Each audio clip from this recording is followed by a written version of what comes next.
segunda jornada de los seminarios que se iniciaron ayer en el marco del curso de verano de la Universidad de Cádiz en San Roque. Les recordamos que son Obesidad y sus antídotos, el referido a Carlos Castilla del Pino, Antropología de la conducta, que en esta ocasión está tratando los sentimientos, y el tercero, Energías limpias. Nosotros, para iniciar este programa, contamos con uno de los ponentes que está a punto de intervenir en el seminario Obesidad y sus antídotos, Rafael González. Hola. Hola, buenos días. ¿Qué tal?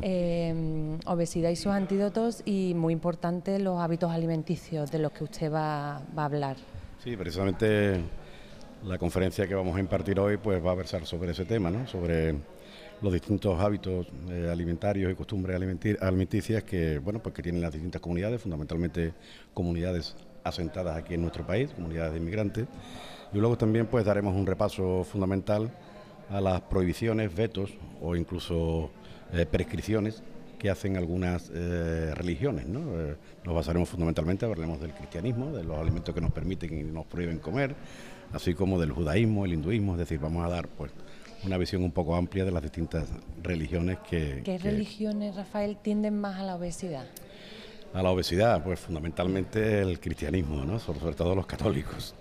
Tendemos a comer muchísimo. Sí, porque además nuestra dieta está muy fundamentada en materiales grasos, ¿no? Materiales de comida grasa y por tanto hiperproteica, y por tanto pues vamos a tender más a la obesidad, ¿no? Que otras religiones que quizás pues no hagan tanto abuso de las grasas en sus dietas alimenticias, ¿no? ¿Cuáles son esas que no...? Pues por ejemplo el mundo musulmán, o por ejemplo el mundo judaico, o por ejemplo el mundo hinduista, o por ejemplo los budistas, ¿no? Son más bien vegetarianos, ¿no?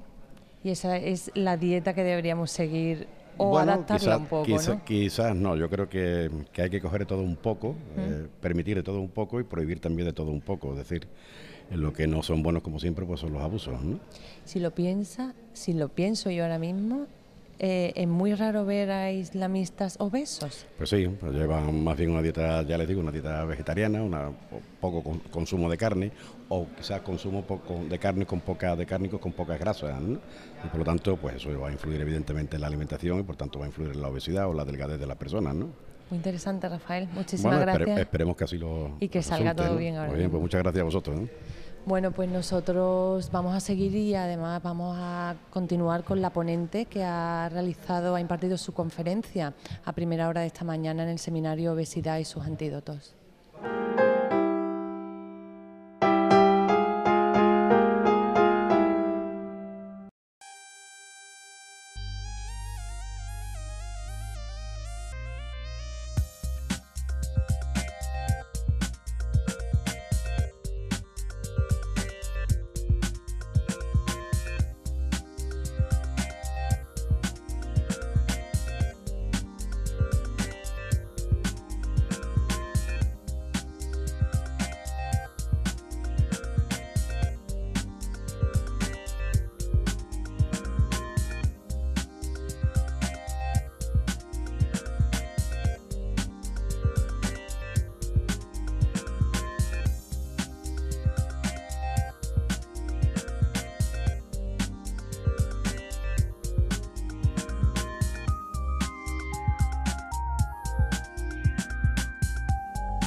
De conocer un poco esos hábitos alimenticios de cada una de las religiones mayoritarias, y ahora vamos a conocer también, en el marco de este seminario Obesidad y sus antídotos, las enfermedades que puede provocar esa obesidad, y para ello tenemos con nosotros a Carolina González. Hola. Hola, buenos días.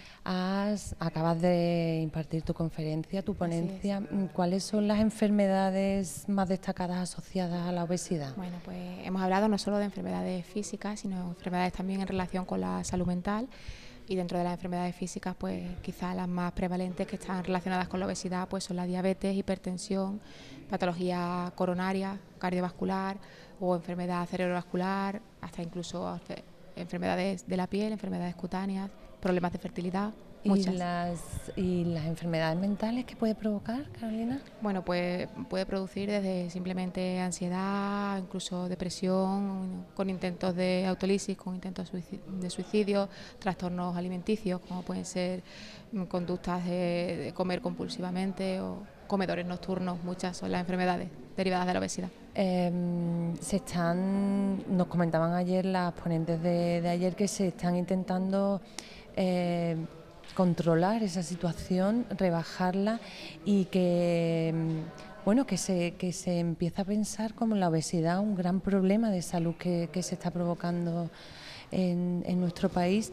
¿Qué medidas se están tomando para evitar que al final terminemos como de niños, adultos obesos y con todas estas patologías? Eso es fundamental. Con cursos como estos, pues intentamos que se conciba la obesidad como una enfermedad en sí, no simplemente como una consecuencia del aumento de peso, sino la obesidad es una enfermedad que además lleva asociada y va de la mano de muchísimas otras enfermedades que producen un deterioro físico y mental no a tan largo plazo como se cree.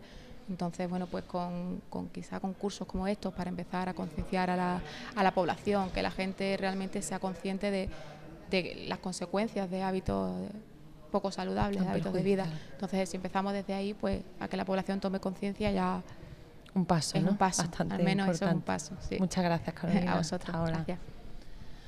Bueno, pues nos quedan 2 seminarios y vamos a contar con los ponentes que han intervenido esta mañana en esos seminarios.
Segunda jornada del seminario Castilla del Pino, Antropología de la Conducta, los sentimientos. Hoy, esta mañana, la jornada se ha inaugurado con una ponencia de José María Valls. Hola. Una ponencia que giraba en torno a la timidez, pero la timidez, un problema ya que no es que sea una persona tímida, le estoy comentando la parte de la ponencia a la que he tenido oportunidad de asistir, la timidez como un problema ya psiquiátrico. ¿Qué es lo que ha intentado transmitir a los alumnos? Bueno, es como una situación normal que puede llegar a convertirse en un problema. No tanto la timidez cuanto la vergüenza. La vergüenza es un sentimiento natural y necesario, lo mismo que la angustia, o que la culpa, o que el miedo, o que la alegría. Lo que ocurre es que cualquiera de ellas, cuando se convierte en un rasgo de carácter, es decir, cuando de manera automática, sistemática, permanente, reacciona siempre de la misma manera, empieza a convertirse en un problema. Un problema. En la medida en que el medio donde estés te exige un tipo de actuación, es decir, si eres profesor o eres vendedor, pues ser tímido empieza a ser un problema rápidamente. Si eres pastor, ser tímido tarda mucho en crearte problemas. Entonces, de lo que he tratado de decir es cómo en esa interacción con los demás, la aparición de la timidez puede ser dolorosa y que además es muy destructiva. Es decir, que no es algo banal, no es algo simple, sino que es algo que destruye tremendamente el mundo interno, porque el tímido vive para el otro, no vive para sí mismo. ¿Qué solución tiene una vez que entra una persona en ese proceso? Bueno, es un proceso, si es realmente un caso grave, son casos difíciles, que llevan mucho tiempo y que hay que abordarlos con mucha paciencia por parte de la familia porque suelen ser chicos con fracasos en la universidad, con muchas dificultades para la vida social, con unas conductas continuas de ocultación y de evitación de ser evaluados, y hay que tener mucha paciencia porque por dentro están muchísimo más destruidos de lo que puede parecer. El tratamiento ha de ser farmacológico y psicoterapéutico, es decir, hay que combinar las dos cosas porque realmente parte de una situación muy difícil. ¿Qué punto de influencia tiene la familia en crear esa persona tímida? Juega normalmente un papel importante, pero no se trata de buscar culpables. Vale. Le iba a hacer la pregunta de esa forma. ¿Qué parte de culpa tiene la familia? Pero no, ¿qué influencia puede tener? Bueno, para las formas más graves de timidez parece que hay un componente hereditario. Vale. Hay familias de tímidos. Donde, la familia de mi madre son cortos. Sí. Suelen ser más inhibidos, más dificultades, es decir, que hay un cierto componente hereditario. Y después hay un componente educacional muy importante, en la que hay los dos polos aparentemente opuestos se pueden dar. Una es la familia que valora mucho a su hijo sin qué ni por qué, es decir, mi hijo o mi hija es el más listo, es el más no sé qué, tal, qué hijo tengo, es decir, tú presumes, de repente el niño se encuentra con que no lo es, pero el otro no lo sabe. Vale. Entonces se encuentra en una situación complicada, y es que si yo me manifiesto, se van a dar cuenta que no soy ese niño ideal, con lo cual entro en un proceso de timidez por sobrevaloración y otras veces justamente por demasiada normativa, es decir, familias muy estrictas, muy de marcarte las normas de una manera rígida, hace que el niño siempre se sienta en la posibilidad de ser descubierto y descalificado, cual se bloquea y se inhibe. Demasiadas críticas. También me gustaría comentar con usted este seminario Castilla del Pino de Antropología de la Conducta. Se recupera años después. ¿Cómo está viendo el desarrollo de este seminario una vez recuperado para el curso de verano de la UCA en San Roque? Bueno, yo puedo hablar desde el punto de vista de la Fundación, de la que soy secretario. Para la Fundación es una alegría volver aquí. Hemos venido acompañando a don Carlos muchísimos años y es una alegría poder estar otra vez y sobre todo pues haber tenido la audiencia que tenemos y el interés, y le hemos puesto todo la carne en el asador. Hemos traído, yo creo que conferenciantes muy relevantes y creo que se está reproduciendo el ambiente que había en Vida de Castilla cuando de estos seminarios eran tan vivos en la discusión y en el coloquio, en el intercambio de ideas. Amelia Valcárcel lo denominó ayer como 3 jornadas de convivencia. ¿Está de acuerdo? Sí, completamente. Creo que con los alumnos, entre el profesorado, hay ese juego de comunicación que es muy satisfactorio y yo espero que positivo. Para mí lo está haciendo el poder compartir con los alumnos también. Y con los otros ponentes. Sí.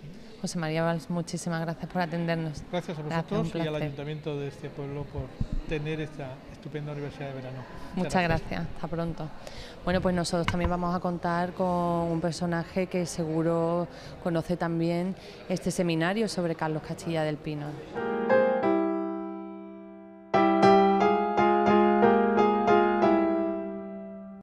Mini hidráulica. Esta es la conferencia que va a desarrollarse dentro de escasos minutos en el marco del seminario Energías Limpias, y tenemos con nosotros al ponente, a Blas Ogallar. Hola. Hola, buenos días. Energía mini hidráulica. Explíquenos un poco en qué consiste esta energía, este tipo de energía. Una energía muy desconocida, pero es la primera energía renovable del mundo.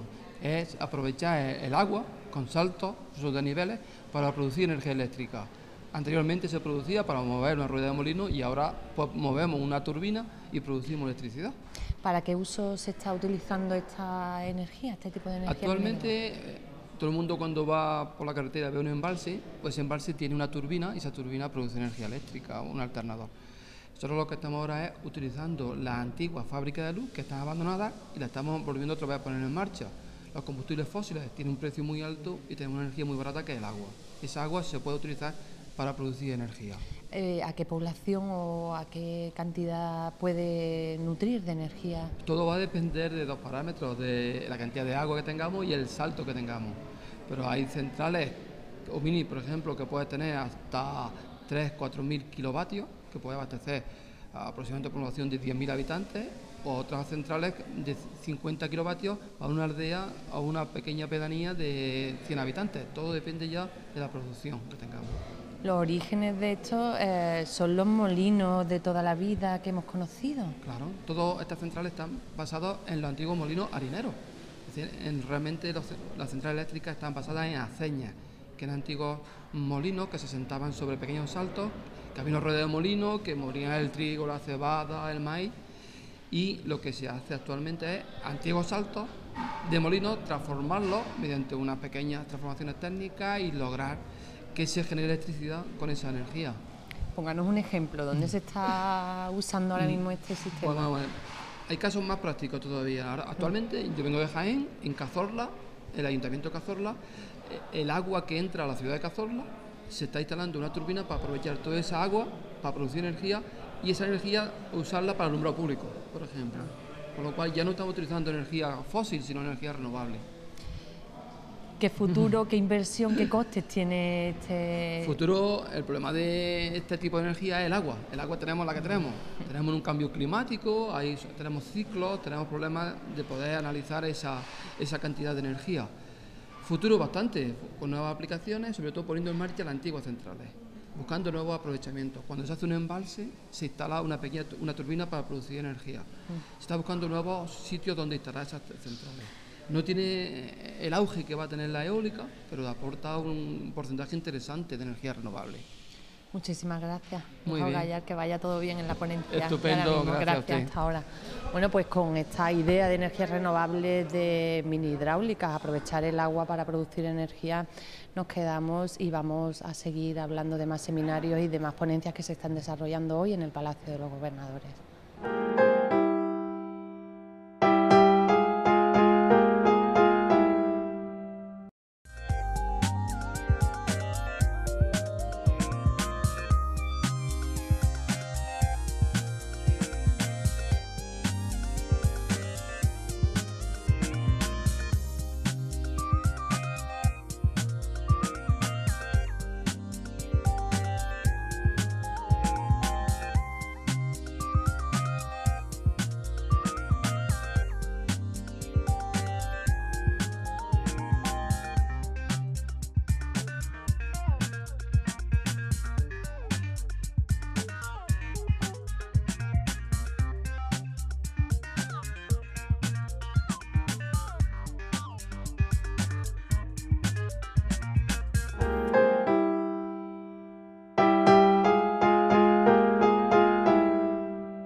Comentábamos antes, hablando con José María del Vals, secretario de la Fundación Carlos Castilla del Pino, que también íbamos a contar con otra persona que conoce bastante bien este seminario de Carlos Castilla del Pino que se desarrolla en el curso de verano de la UCA en San Roque. Juan Gómez Macías. Hola. Buenos días. Conoce un poco, ¿no?, el seminario Carlos Castilla del Pino. En dimensiones temporales trabajé con Carlos en este proyecto durante 25 años. 1987-2002. Sí, y con anterioridad desde 1981.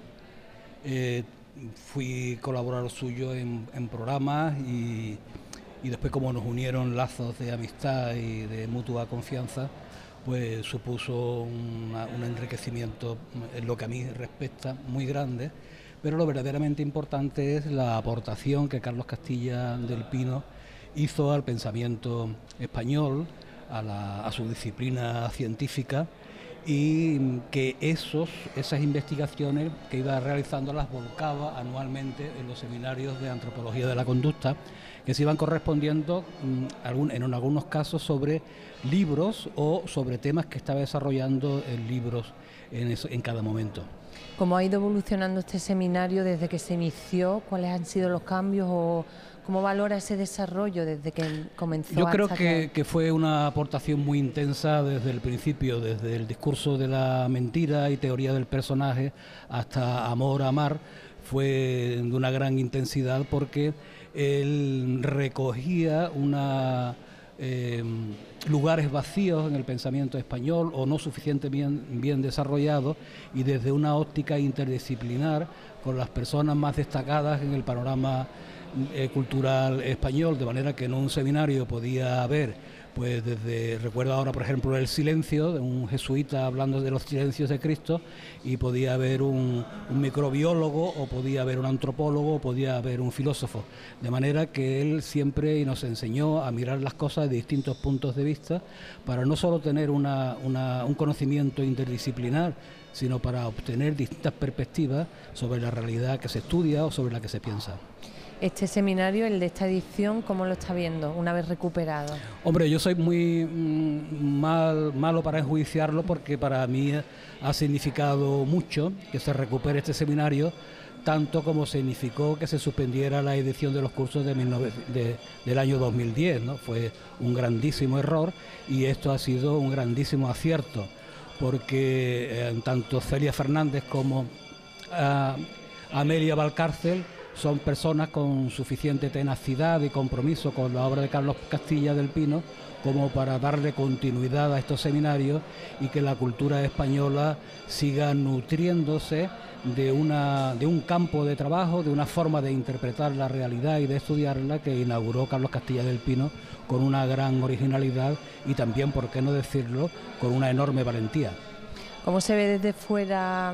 Usted ha sido durante años gerente de la Fundación Municipal de Cultura, el segundo curso de verano que vive como alumno. ¿Cómo se vive? ¿Desde una perspectiva muy diferente, Juan? Bueno, yo es que no he sido capaz de desvincularme. O sea, yo estoy siempre al servicio de mi pueblo y a lo que se me pida, y yo solo sé hacer algunas cosas, y una de las que sí medianamente soy solvente es la gestión cultural. Cuando me piden opinión o me piden colaboración, yo salto de alegría, cuenta, ¿no? Porque claro, yo soy un vecino y tengo que colaborar en mi comunidad, entre otras cosas porque tengo que devolver lo mucho que a mí me ha dado. Muchísimas gracias, Juan Gómez Macías, por atendernos. Ha sido un placer. Hasta ahora.